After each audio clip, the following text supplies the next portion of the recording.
Welcome one, welcome all, and this time I'm reviewing Dragon Warrior Monsters. This is a game I don't actually have that much of a history with, and at the same time I do. It's kind of a strange story, because I can tell when I bought the second game, which I got in 2020 off of the GameStop online store. This one, I can't really tell.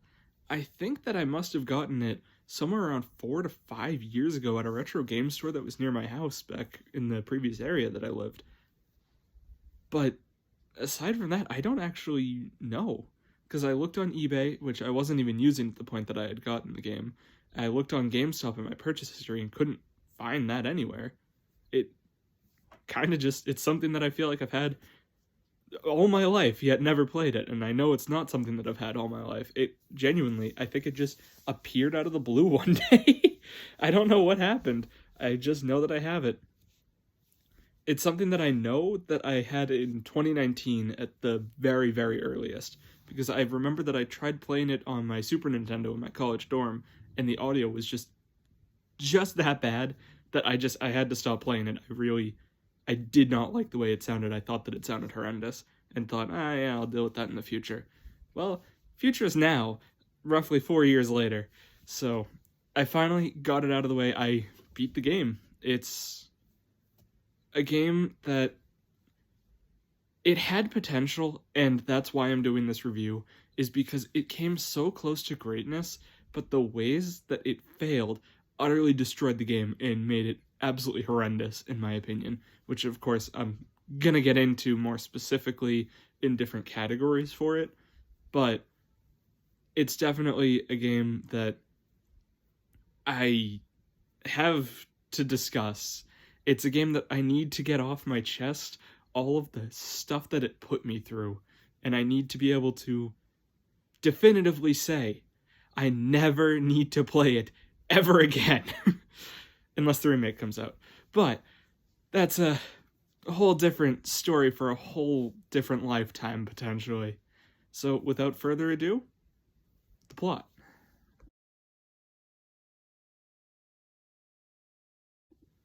The gameplay is much, much more the focus of this game. It is not story-based in the slightest. It's an incredibly, incredibly simple story, and that doesn't mean it's a bad thing. There are games with simple stories that I think are great. The problem with this goes much, much further, though, and that's something that I'll get into with gameplay. For now, just a brief synopsis of the story is that you're a child named Terry, or in my case, Nats, who is told that he has to go to bed, and if he doesn't, he's going to get kidnapped by monsters. Well, when you go to bed, your sister gets kidnapped by monsters, and you dive into this realm called Great Tree. You are told by the king, oh, your sister's been kidnapped by Warubu, and we need you to become the representative for our kingdom in the Great Starry Night Tournament. And you spend just the entire game going through different themed dungeons with next to no story. I think that there's about 3 different story segments throughout the entire middle section of the game where you meet this mysterious swordsman who comes through and destroys all the eggs of this dragon that you have to fight as a boss. And that's actually what pisses off, or not dragon, it's a T-Rex kind of thing. Then you meet him in another dungeon where he calls you a wimp, I think, and I believe that there's one more. He has very, very minor appearances until you get to the final boss named, I think it's Durandal, something similar to that. I could look it up, but I don't care. That's far too much effort into this very basic story. You get to Duran, and he has you fight the mysterious swordsman, who is Terry with a question mark, because he's your potential future self. That is the biggest twist in the game, second biggest twist in the game, and it's actually somewhat interesting to see your potential future depending on what path you go down. You could either become a friend of monsters who befriends all these powerful creatures and fights alongside them, not giving up hope in a sense, I think. I think that's the intent. I'm reading far too much into it, probably. Or You can become the swordsman and kill all the monsters, but you'll never be as strong as someone that can work together with others. And then you fight him, you kick his ass, Satan goes, ooh, and you kick his ass too, which earns you the right to enter the Starry Night Tournament. And what do you find when you get to the Starry Night Tournament? Well, the first 2 rounds are pushovers. They're absolute weenies by that point. And then you meet the champion who, if you play the game properly and you do what the game tells you and you go talk to everyone in town before you move on to the dungeons and then to the tournaments and all that, is hyped up. It's this mysterious, terrifying creature with 3 eyes and like evil teeth or something that's hyped up as being this nightmare creature. And it ends up, full spoilers here, I apologize for not properly warning you, it's your sister who is kidnapped by the evil kingdom that's, I could have mentioned this, yeah, the other kings are harassing your king. It really doesn't matter. But one of the evil kingdoms that's harassing your kingdom kidnapped her to represent them in the Starry Night Tournament. So you beat her ass. After you do that, she says like, oh, because I lost, I'm screwed. I can't go home now. They said that I could only go home if I won. So bye-bye. So after you win, you get sent down to the Shrine of the Starry Night, which is something that only the winner of the Starry Night Festival is allowed to do. And then you wake up, I think, and it's kind of not convoluted. It's just kind of stupid, because I think you make a wish when it's revealed that, like, oh, the reason that a good person needed to win was because a good person makes a Wadaboo hatch, which is the one that has been supporting you the whole game. But if a bad person wins, you get another Waraboo, who's an evil version of Wadaboo. And also the little blue guy that's on the cover. It really... You could say I'm not doing the story justice, but there isn't much story to speak of. This gets into more of a gameplay thing, but I want to say of the 65 hours that I spent playing the game, maybe 3 hours of that was actual story or anything. Most of it is gameplay intentionally. And that went a little bit longer-winded than I expected it to, but without further ado, I'm going to get into the characters, as those are incredibly relevant, generally, to a story, and then I will come to my conclusions on both at the same time.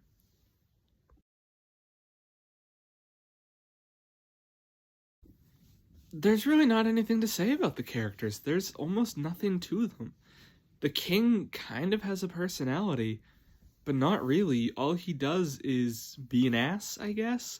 And not even, like, directly going like, you're a stupid fucking idiot. No, he's just like, so you beat Durin in the Gate of Reflection. Well, that sure must have reflected a lot. And then the fucking clown in the back goes, oh, king. Like, that's not personality, it's just stupid. Like, the only one with any personality, even slightly, is Terry.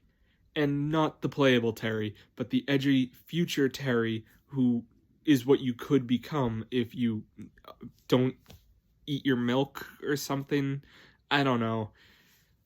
He's not actually all that interesting. I may have made it sound more interesting when I was talking about the story, but he's really not. He has some semblance of character development, but it's the Persona 4 school of, I don't like green eggs and ham. Mayhaps I do like green eggs and ham. His story starts with you bumping into him, and he goes, ugh, you're a wimp! You're fighting alongside the monsters, weenie! And then it ends by you beating his ass. He Takumi plops and goes, ugh, maybe you have a point. I should respect women now. Like, that's his entire character completely summarized. There is just monsters bad, people are good, and then in the end he goes, monsters are better, people are evil. It's yeah, it's disc creatures all over again. That's the whole story. But the biggest shame of it all is that the game is so focused on the gameplay that it completely neglects any memorable characters or any story at all that keeps the game flowing. That's what a story in a game is for. Yes, the gameplay should be the biggest selling point, but you need to focus on a story as well, because otherwise, why not just have it be arcade style? Why not just have it be a multiplayer battle royale? Because if you're just going to focus on the gameplay and nothing else, there's nothing to keep you coming back to it. And it is just with an absolute shame that I can say that the gameplay is one of the worst aspects of it.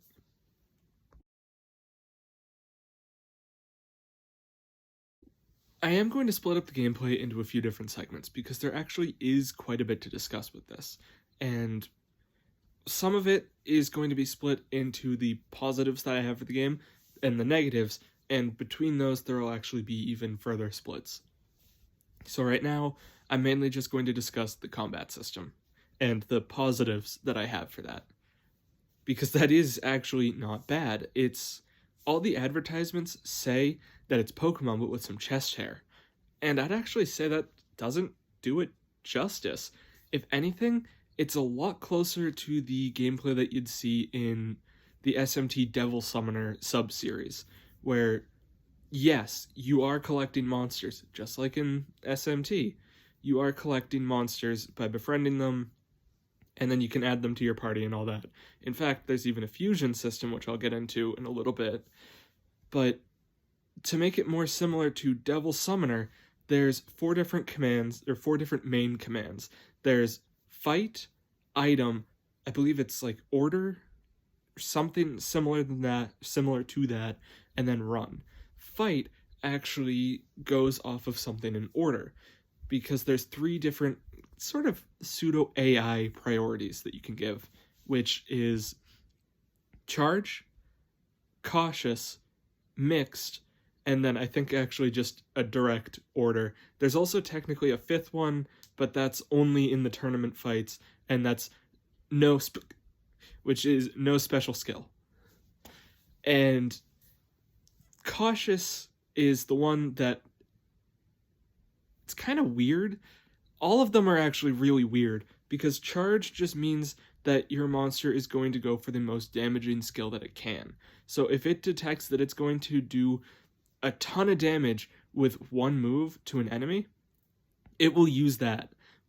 Even if the wiser idea would be to use an all-targeting move, and it would be able to kill all the enemies if it used that all-targeting move, because it detects that one of its moves would do more damage to an enemy, because I believe there is an overflow value that it will continue reading.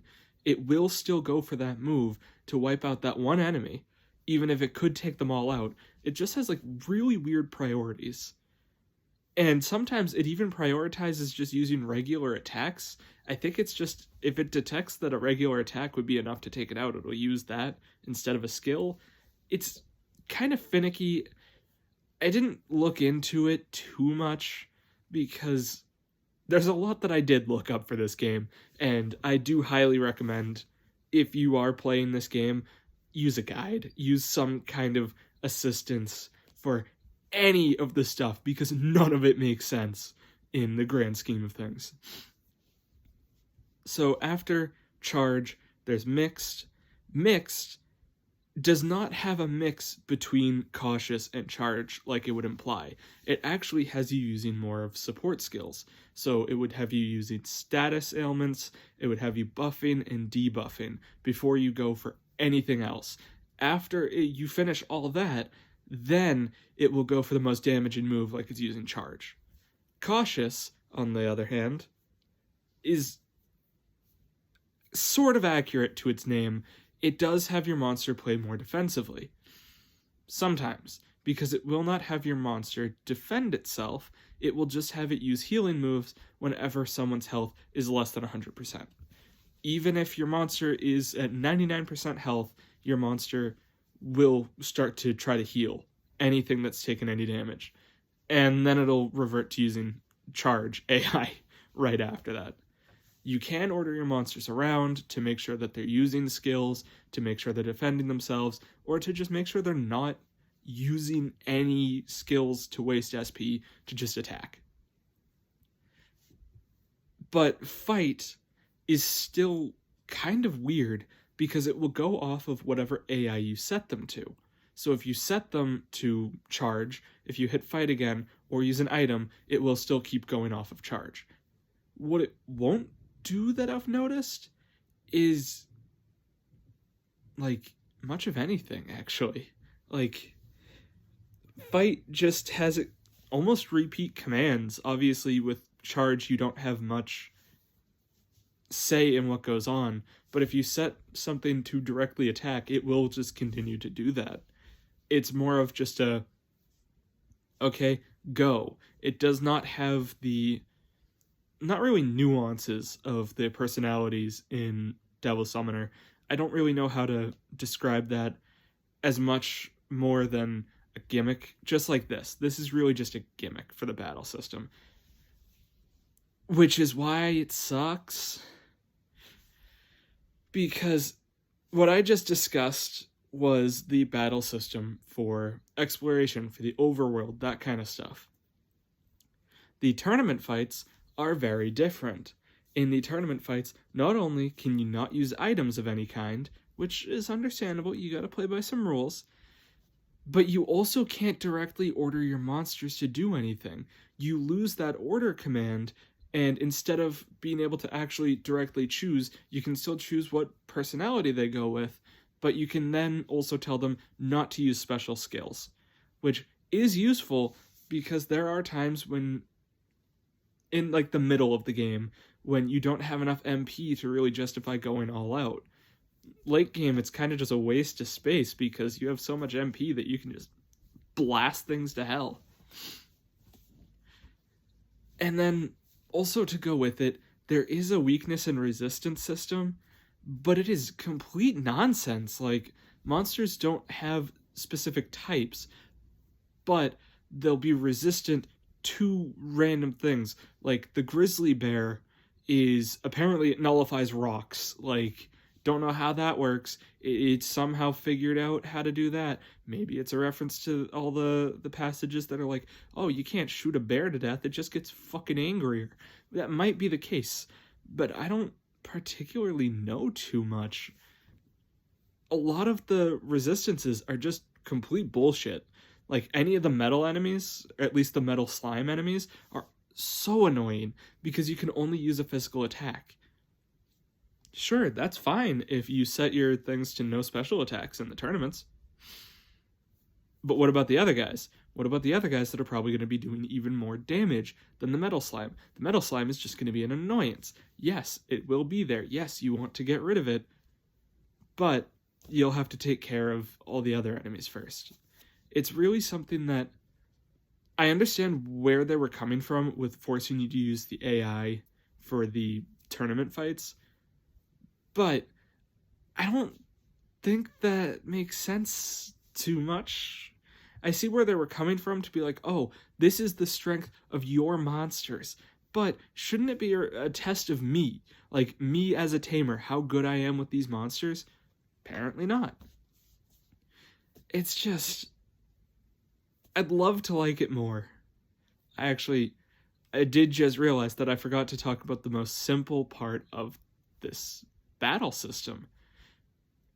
It's a 3x3. It's always a triple battle, like in Pokemon. It took forever for Pokemon to get triple battles. This was doing it back in 2000, which is actually kind of cool if you think about it, because the triple battle system, it works. I do like it. I just wish that it was a little bit different, because as good as the triple battle system is, I wish that I could carry more monsters on me and not have to go to the farm to switch them out. It's something that I can see where they're coming from on it again, but I feel like it just adds more grind, which is something that I will get into. This game is incredibly grindy.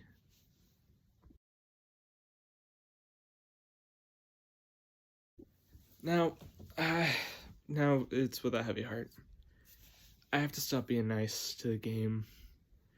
I know it probably sounded like I was complaining, but trust me, I have done all the complimenting that I can possibly think of for this game. The biggest issue, or one of the biggest issues, is something that you're going to notice pretty quick actually, and it's balance. The game starts with you just swinging your monsters into other monsters, just smashing their faces into others, and you'll eventually get skills. Some of them aren't very good, like Blaze. It's terrible. It does a range of like 9 to 10 damage. That's horrendous. But once you get the breath skills, things start to click. And once you get like the second level of Blazemore does pretty good damage. You're gonna start, if you're like me, getting the idea that magic is everything. Magic is busted. And it sort of is true, but everything has a range. Just like how an herb heals 20 to 30 damage, your spells also, all of them have a range. By mid-game, you're not able to keep up with that. Levels aren't coming as quick enough, and you're not able to get the next levels of spells quick enough. So you're going to start relying on those physical skills, which previously haven't really seemed all that worth it. But now, they have one thing going for them. They don't have a set amount of damage. They actually scale with your stats. It's not just something that kind of just exists. I don't really know what the point of your intelligence stat is, and I will get into that in a little bit. But because of that, physical skills by the mid-game are really, really, really good until you get to late game. Late game, you get the final levels of all those spells. You get Blazemos, you get White Fire, you get White Ice. I think Bang might be, or Explode T. There's a final spell that I didn't get. I did meet all the qualifications except for level to get it, which is Big Bang. I didn't get that one because I didn't feel like grinding for it. But those spells just do such a ludicrous amount of damage that you'd be a fool not using them. I think for my playthrough, they were easily doing double what my physical skills were doing on average at that point. But that's at late game. What about post game? Obviously, not as many people are going to play that. I'm not going to play the post game. I'm done with the game. I served my time. I don't need to ever touch it again. And I don't need to go through and do bonus dungeons and do bonus crap to fight bonus enemies with no extra story, nothing to it. But there is one thing. You'll eventually outscale magic. Because yes, 200-ish damage, or around 300-ish, I don't particularly remember the ranges on Whitefire. That's a lot of damage. That's a really, really, really good amount of damage. You can obviously use that until the cows come home. I think that the max health is 999 though. So that means that you're going to need to do at least 4 hits of Whitefire. Physical skills don't have that problem. Physical skills will only keep getting better. My Armorpion, or whatever the heck it was called, which I'm going to get further into that creature when I talk more about grinding and stuff like that. It was doing, with one of its skills called Evil Slash, was doing around 400 damage, but I only realized that in the last battle when I was fighting Durin and I was just running out of options. Berserker, which is another skill, does an increased amount of damage from your regular attack, but with the added caveat that it takes your defense down to 0. It did good damage. It actually carried me through most of the game. In fact, I used it more than Evil Slash for a long time. Once I realized how much damage Evil Slash did, yes, that was still late game, I started using that more. And that's not something that would do that amount of damage prior in like the early game. It doesn't have a set range. It actually goes off of your stats. And that's where magic starts to lose out. In fact, the best skill in the game is called quad hits. I didn't unlock it. I just know this from people talking about it on all of the little like game facts boards. And magic, it loses ground. If this was back in the year 2000 and this game actually sold more than like 8 copies and all 8 of them are mine, I bought all of them. I lied to you. I've had this game for my entire life. I can see where issues would start to arise, because if you've played the whole game with the idea that, oh, I want a powerful magic using creature, like the White King, I want to use that. Well, your friend with King Leo is gonna beat your ass. Like, there's no context. You're done. Oops. Sucks to suck. You went with the wrong skill tree. You made the wrong choice. So, yeah, there are games that I've played that have horrible balance. SMT is one of them. Has terrible, terrible balance, and I've usually just gotten lucky with the skills that or the stats that I've chosen. Like 4. Oops, I chose magic. What is this, Persona 2, where that's the only good thing to use? So, balance isn't the be-all, end-all, but it is still a very noticeable thing to bring up a complaint about, because with all the other things in this game that I have to complain about, that is just one extra thing that if they just put a little bit more time into it, it could have been a completely different story, and I could have been singing more praises than the opposite of that. So, next on this roster is going to be me talking about more crap that wasn't good with this game. That's the rest of the video, by the way, is just me complaining, and then there's going to be like 2 segments left after that. This game is literally all gameplay, and it can't even succeed on that front.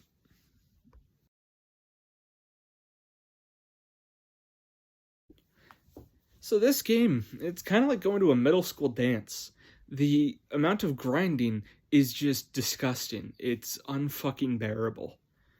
Out of my 65-ish hour playthrough, I want to say probably about 55 hours of that, actually probably closer to 60 hours of that, was just grinding.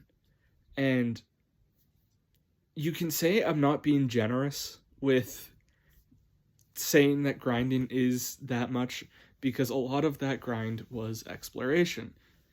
But it just got tedious. Just going, okay, well, I'm screwed, because all monsters level up at different rates. So, my King Slime leveled up pretty quickly.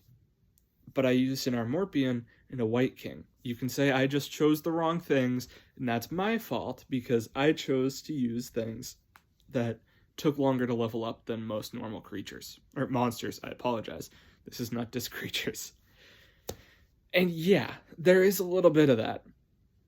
But when it can take hours just to level up once, because battles can take so long and really not give you much experience, it just gets irritating. There's so many times that I thought, all right, can I just drop this game, just watch the rest of the story on a playthrough on YouTube and just not touch it again? And for some reason, I kept going back for more. And part of that is because there are exploits in the game that I will get into when I talk a bit more about the exploration and stuff like that, because it is directly related to that. And actually directly related to why I think this fails as a handheld game, which will be its own section. Yeah. It's exhausting, to be honest. I just don't get it, how they can make a game that has so little substance, so little anything, and they can stretch it out to 60 some odd hours, all because they just put in hard locks for you. Those tournaments can really suck by the late game because sometimes the enemies will just have really good team composition, which makes sense. They're like high-ranking tournament people. Obviously, it's going to make sense that they're going to be able to body you. But it just gets tiring because every single time you have to create a new monster, you have to grind it up. And I'm going to get more into talking about the breeding system in a little bit. But it got to the point in the late game where I realized that, oh, I need to breed something new for this. This isn't going to work out. And it wasn't oh, that's kind of cool. I'm going to be able to use something new. There's going to be a new monster, because they all felt the same. And it just came with the, okay, so I have my slime, which is more of my support. I have my attacker, which is what the Armorpian became. And then I have my magic user, which is what my White King was all about. So it really is probably a quarter of the way through. It just felt like, okay, well, I need to redo this monster and grind it back up because it's just not gonna work. It needs more power. It needs more substance to it. And considering that is what the majority of the game was, again, maybe I was just playing it wrong. Maybe I should have thought things through better. I was already cheating anyways because I was using guides. Which, you need a guide for this game. There's no ways around it. There are so many guides on like how to properly grind that you're an idiot if you don't. I will actually talk a bit about some of the grinding exploits that unfortunately they only work in the late game. So I will discuss those in a little bit. But next is the worst part of the game, the exploration.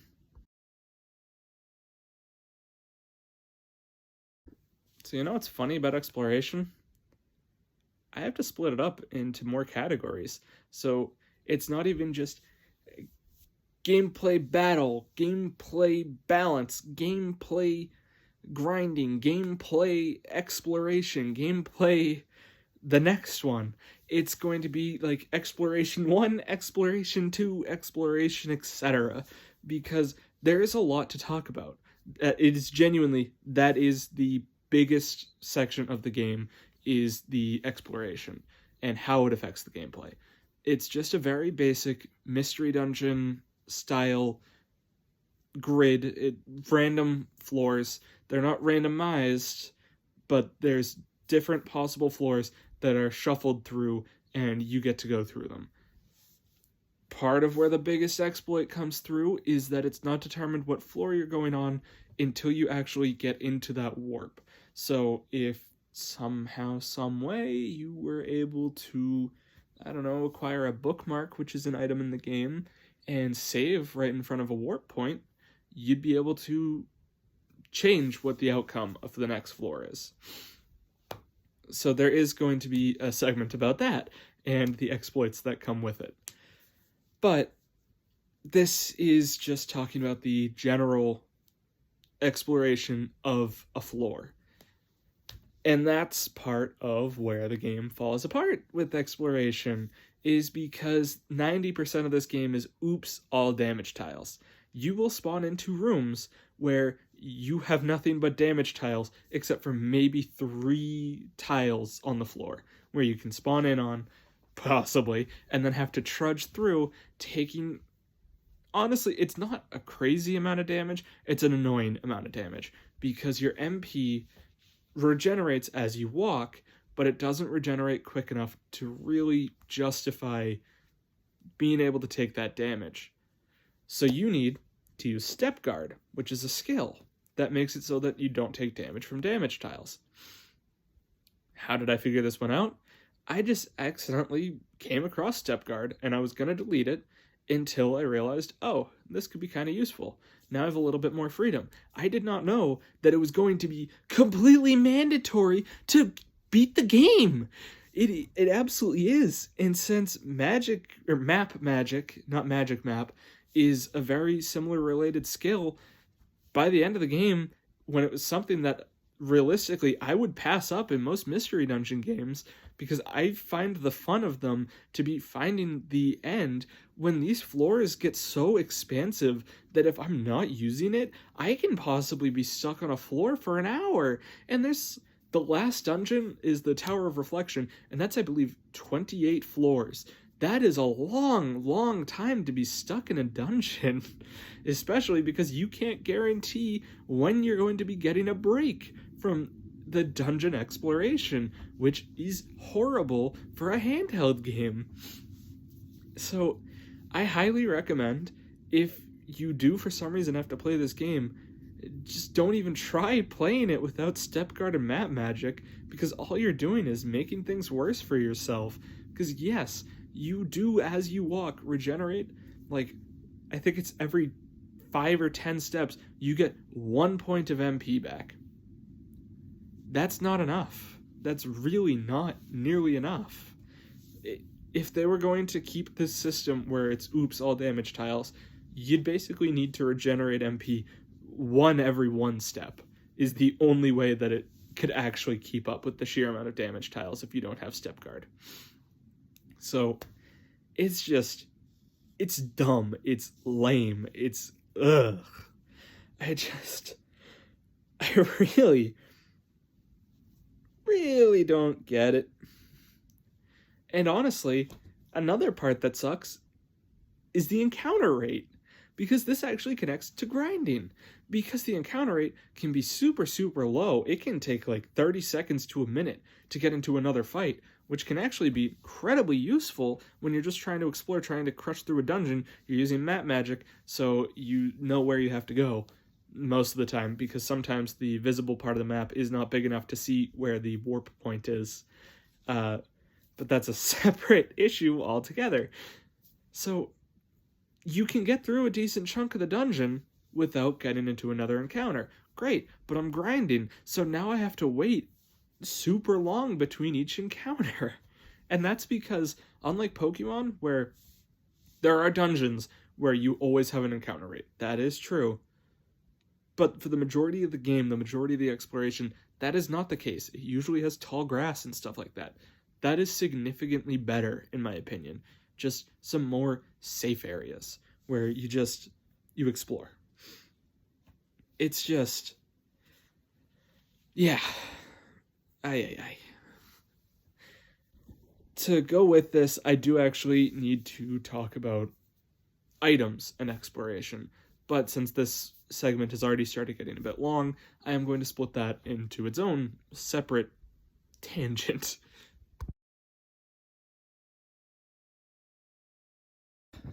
So items, can't live with them, if you always ask me. See, the items, some of them are more useful than others. Healing items heal you, antidotes antidote you, and have further effects that are more useful in other sections of the video. There's also meat, which makes monsters like you. Then there's the warp wing, which is your get out of federal prison for selling narcotics card. It's pretty much, for the majority of the game, if you don't have a warp wing, you're done. You're ruined. Oops. A warp wing's just an escape rope from Pokemon, but in this case, it lets you go back to the hub world, which is the only place where you can reliably know that you're going to have a save point. You cannot save in the middle of a dungeon, barring special situations and late game. If they did fix that so you could save in the middle of dungeons, first off, they'd have to fix a lot of stuff, but I will get into that. If they did, it would still have a use, and you'd still need to have one, because if you get into a point where you're on floor 27 of 28 of the Tower of Reflection, and you don't think, yeah, I'll be able to take the boss on, you need to use the warp wing. You're screwed, because if you can't take that boss on, well, there goes half your money and half of your items. It's a really, really steep price to pay. You'll have to go back to a save. And considering you can't usually save in the middle of dungeons. Oops. There is certain situations where you can save in a dungeon, though. And that sort of connects to items. Sort of, I could put it off to another section, but I will cover it now. Every 3 floors, there's a chance of an event. And that would be a maze, a healer, a shop, an arena, or a treasure room. I think that there might be another, but I'm not remembering off the top of my head. So, going in order, the healer heals you, obviously, revives your dead monsters, brings everyone to full health, full MP, all that. And you can save in the heal room. Makes it incredibly useful. The shopkeeper, you can buy things at a higher price than you would at the town. Sucks, but you kind of make up for it with this other part. Things are worth a whole lot more in the dungeon shop when you sell them. So you can sell that wind staff in town for 300 gold, or for 3,000 in the dungeon, because the staffs are all worth 10 times the price. So it's worth selling them in there. Especially because money is very important. I should have brought this up in grinding. But you have to grind for money too. Because each attempt at a tournament, unless you save scum it, costs money. The S-class one is 10,000 gold for one attempt. You really, really need money. And you need money bad. Especially for grinding like the monsters to breed them. You'll need to be able to buy stuff. And unless you know the exploits for it. It's just, everything about this system kind of loops back into itself of, oh, it's too grindy. Oh, it's incredibly grindy. Everything loops back into itself of just being inconvenient. The arena is the next thing. And that's a really good way to level up. People swear by it. Because after your first run through, you actually control your monsters. You fight 3 teams of enemies. So after that, you're given the option, do you want to keep going? Or do you want to just continue the dungeon? If you keep going, you'll get an item if you win the next round. If you get that item, you can keep going until your inventory is full. So if you start with just a war point, because that is non-negotiable, you need a war point. If you decide, all right, I'll keep going, you can go until your inventory is full. And if you keep using those items, you can just keep going back for more and more.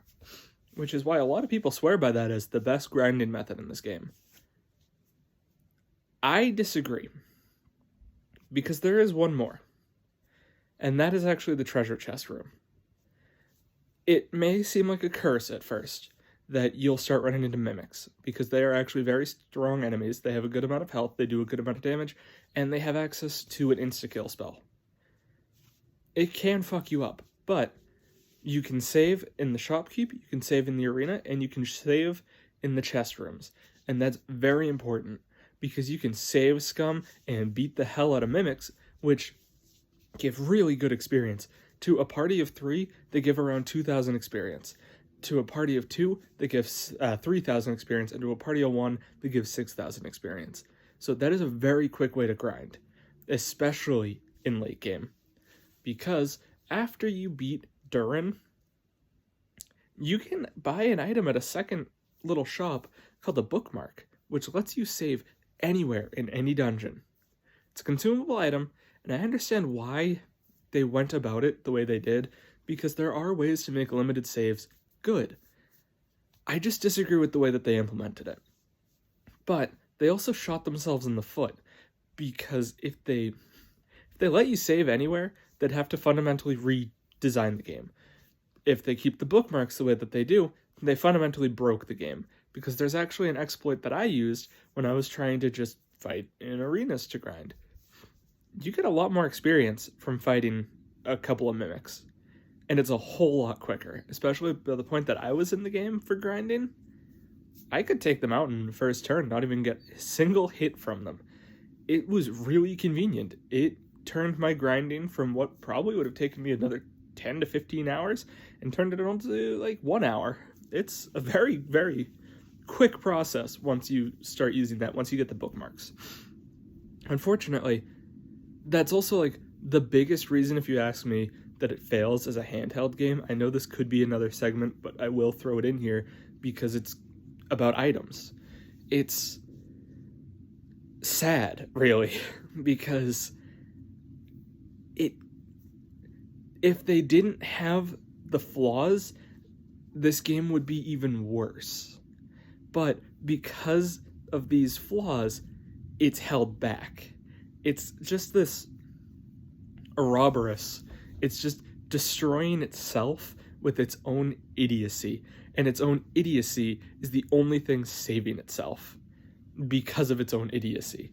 It's really just, it's kind of a pathetic story to really tell, because honestly, the game, especially exploration, just sucks.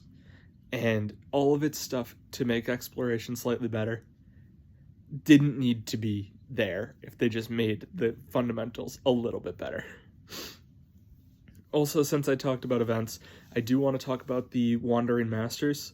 So you can fight a couple of different enemy types, and I actually looked this up to see like what they were about.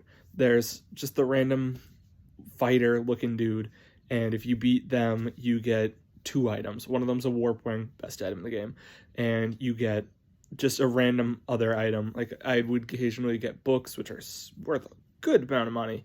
Not very useful in actual use, but mainly for the money.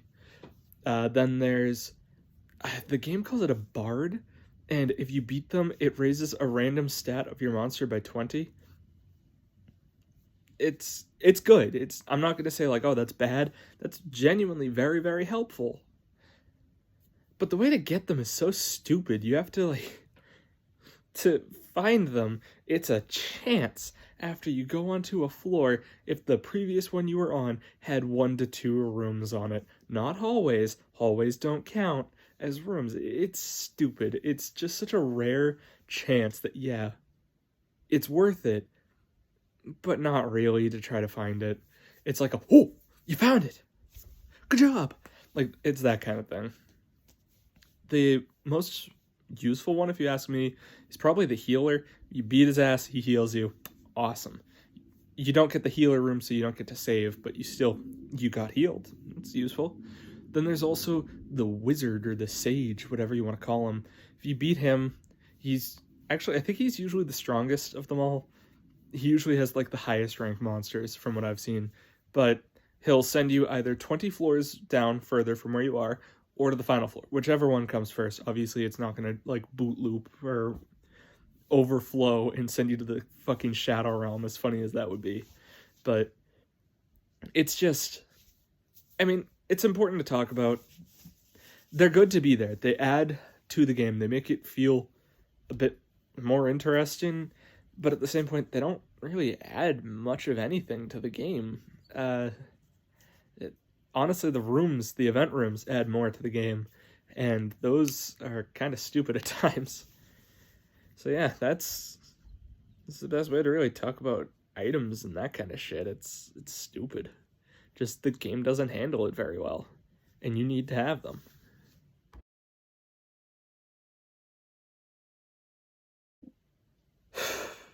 So taming, you want to be a monster tamer, right? Just play a different game. Just play Pokemon, play SMT, play something with a better fucking system for it. I don't know. I'm pretty sure, yeah, Sonic Adventure has a better taming system than this.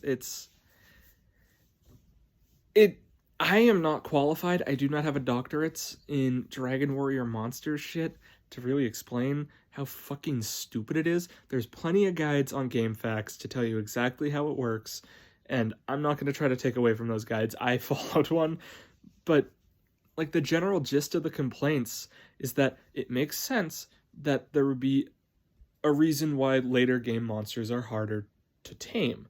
I'm not arguing that that's bad. I like that. That's good. What I'm arguing is that it's stupid how it handles monsters that you've already tamed. It's goofy. It really is goofy.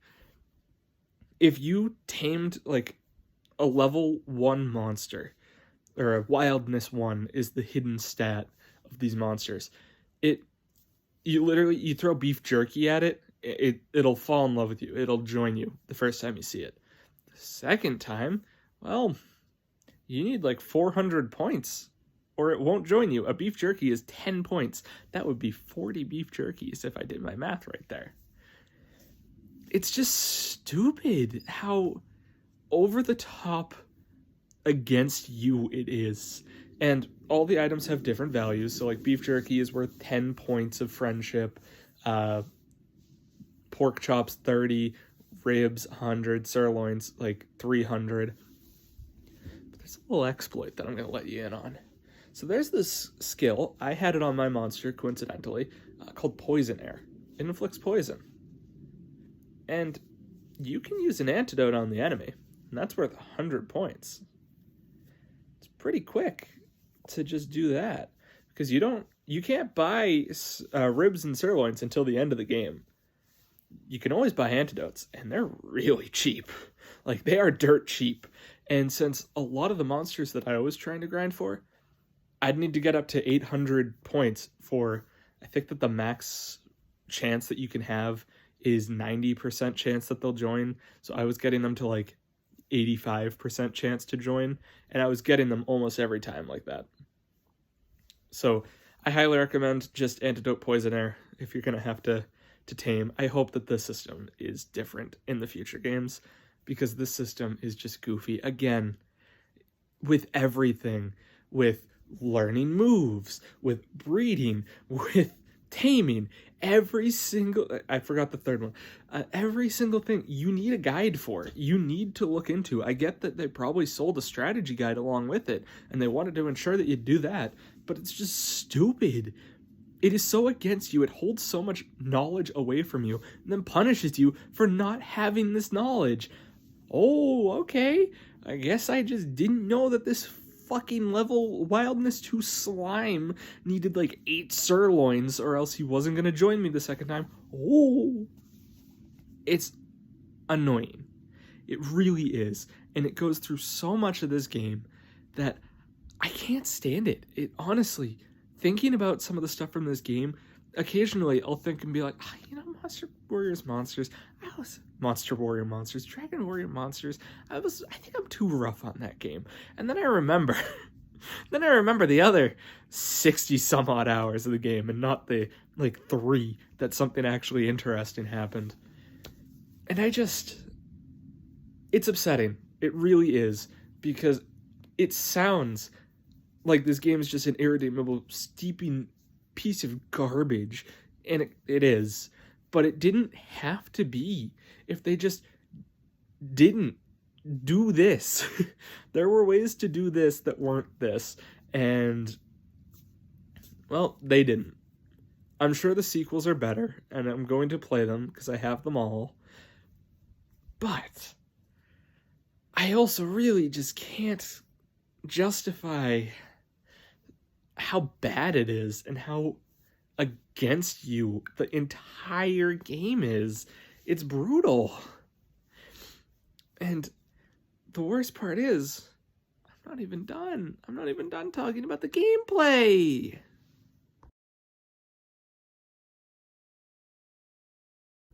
So here, to my knowledge, is the last gameplay complaint. Breeding. Breeding is just Fusion in SMT. It's just this game's version of Fusion. It's not bad. It's just as nonsensical as SMT, though. Because you can breed a bear and, like, I don't know. I don't remember how I did it. But you can breed, like, a bear and a squid. Or no, it would probably be another bug. And then you can turn that into a gopher cicada, and then that gopher cicada, you merge that with this other thing, and you make a beetle, and then you get 2 of those beetles together, and boom, now you've got an Armorpion, which is actually pretty much the fusion recipe that I did to get my Armorpion. It is nonsensical. You absolutely need a guide. There's no ands, buts, or ifs about it. And something that is important is, obviously, you need a male and a female partner to breed them. Doesn't matter what species they are, they can all breed. You have to be at least level 10 to breed. That, fine, age of consent is a thing in Dragon Warrior Monsters. Didn't know that needed to be canon to the story, but it is, and I'm not gonna complain about it. It's fine by me. But it just sucks when you're trying to breed a bunch of things and you go, oh shit, this is the wrong gender. So then you have to turn the game off, turn it back on, because it saves after you breed a monster pair. And then you have to go find a bard, which is not far away from the breeding ground, but it's still far enough away to be annoying. You go in, you talk to her, you have her change the gender on the egg, she uses magic or whatever. Then you go back, you hatch it, then you have to grind it up so that it's level 10 so you can breed it again into something different. It's just a repeating mess. And I think that there's supposed to be more nuance because they probably want you breeding like tons and tons of things. Like, I didn't do that. I had 3 monsters. They were the first 3 that I got, and I just continued breeding them throughout the game. Yeah, they had different names and stuff. At one point it was a giant worm, then it turned into a bear, and then it turned into a bee? No, a beetle? It's not... I shouldn't be complaining about it. Again, not to keep bringing it up, but Shin Megami Tensei. Somehow in those games, I start out with a slime and I end up with Satan. And I don't question that too much, but for some reason with this I am. It's not a horrendous game, and the breeding mechanic isn't so heavily flawed that it's unplayable. But there are some parts of it that are the stats, how those are affected, you'd think. So basically, there's no basic way to explain this. Every time you breed a monster, it gets a plus number with it, and that increases its potential. So, like, the start of the game, you have just a slime named Slib, Ultimate Life Form, and he's 0. He does not have a plus number. So his cap for his level ups is somewhere, I think, like 30. Then, as you keep going, you'll get higher and higher. So I had, like, a plus 24 White King, and that was level 99 as its level cap. But my King Slime was, I think, plus 17, and his potential limit at that point was 64. So you can only go up to that level, and then you'll have to rebreed it to keep getting more and more potential points on it. Eventually, I just gave up, especially when I found out how the stats are actually affected. This was right at the final grind. It was actually during it. I realized, okay, I kind of want to re-roll my king slime. So I did, and then I got really confused because as I was grinding and got to the level that I was previously at, I had lower stats, except for like 2 stats. And it just got stupid because, it takes the average of both parents' stats, and that's what you get. It's dumb. There are ways you can use items and stuff to get to your highest possible stats, to get to the max, I think. There were so many ways to go about it, and that wasn't it. Like, if I go through all that trouble to take my level 31 King Boy and I mash him into a wall with a metal slime, and then he's somehow weaker in the end after I grind him all the way back up, that's hours of my life. I shouldn't feel like I'm being punished for the fact that this game has stupid mechanics. Aye.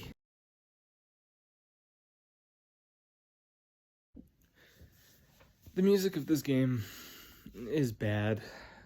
I don't think that I can remember a single soundtrack from it.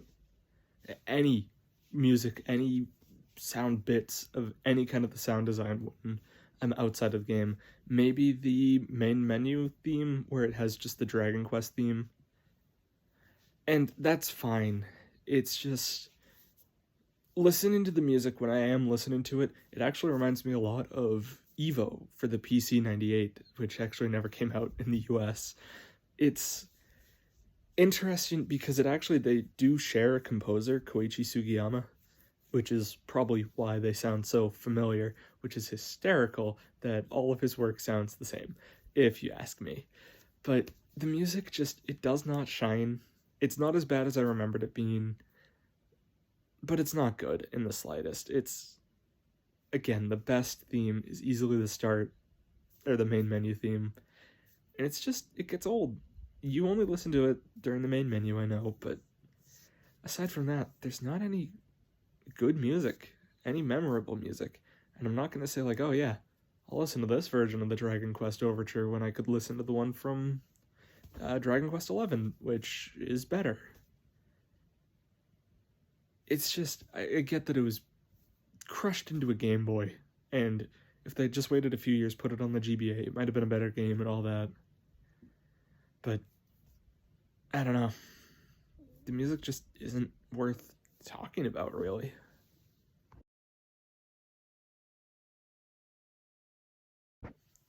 And here we are on our final section, the graphics. It's very much stuck in the idea that it needs to be Pokemon. I think it's the Pokemon engine, to be honest. And that's honestly the biggest flaw, is that the entire overworld, everything is so Pokemon. Where its strengths lie is all the Toriyama designs for the monsters. A lot of them are really interesting. And then there's the slime. He's also there for the ride. But there's some really, really cool looking monsters, like the Harmorpion, the White King, the Battle Rex, the Grizzly Bear. It's just a bear, and it somehow looks interesting. But that's actually kind of where the graphics also start to fall apart. I played this game on an original Game Boy and the Super Game Boy for the Super Nintendo.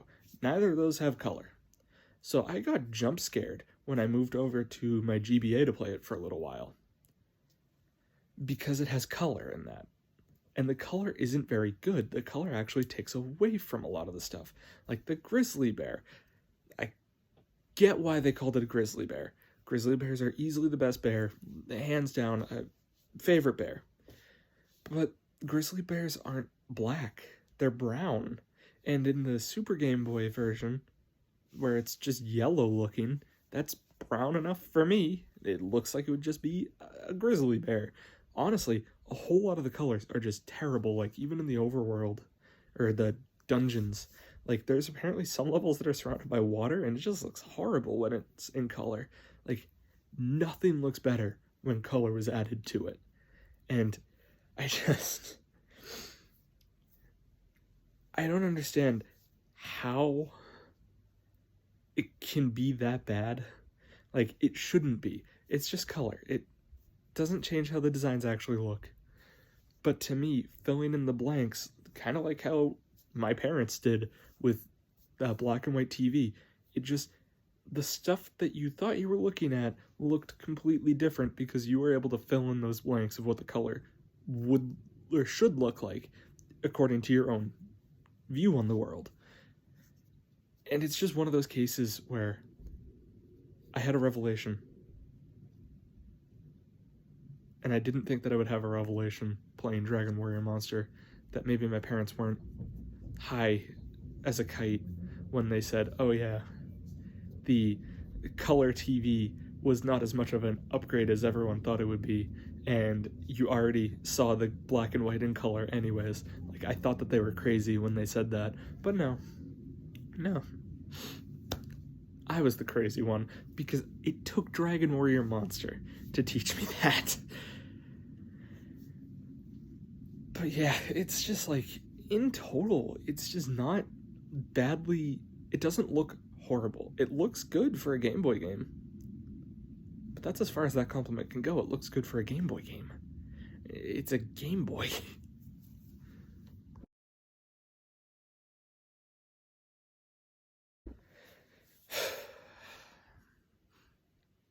In conclusion, I do think this is a bad game. I think it has first child syndrome, where it's experimental. They didn't really know what to do with it. I think that it really, really will benefit in the future. I think that it has potential. I don't know whether I can say fully if it's a diamond in the rough, or if that's just a piece of trash that fell into a pile of scrap. And that's what I'm thinking is an extra shine. It's bad. But not bad in the way that I have no hope for it. If that 3DS remake gets released stateside, or hell, even Joker 3, it's less that I feel honor-bound and obligated to play those, and more just interested. I think that it could be good. I think it could benefit from just time in general.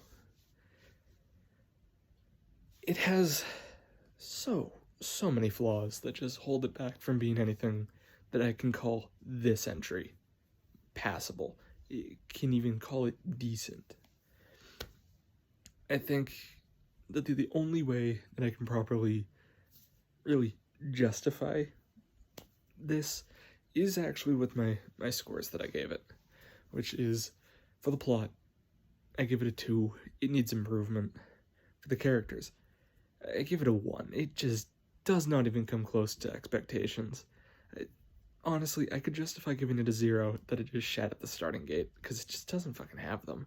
But in generosity's case, I'll just give it a 1. For the gameplay, 2. It needs improvement. It has glimmers of hope. And then the majority of the game is not good. It's bad. It's rough. Not fun. Just needs some ironing out. It needs some focus.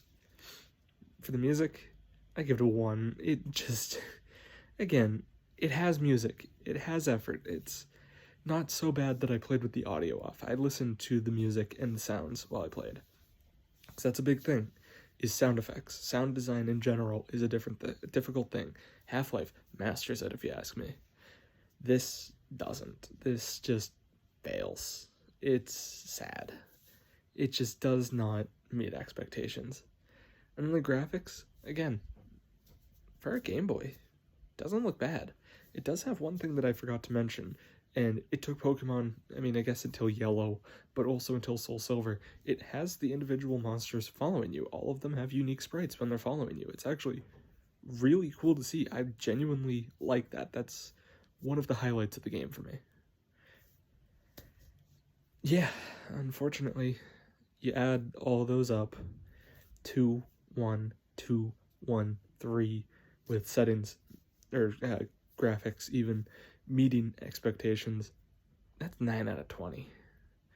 That's a 45%. That is not a good score, because it's not a good game. And I do have hope that the sequels will not be the same. I have hope that with some ironing out, I could get a 20 out of 20 from a future game. I'll definitely, when I get around to playing them, I'll cover them in a similar way. I don't know, maybe if they're good enough, I'll actually record playing it. But for this, I don't want to go back and play it. I don't want to spend another 65 hours of just Dragon Warrior Monsters 2, or 1. I'm not even on 2. Something important to note before I call it is that the mouse is still on the floor after 2 years.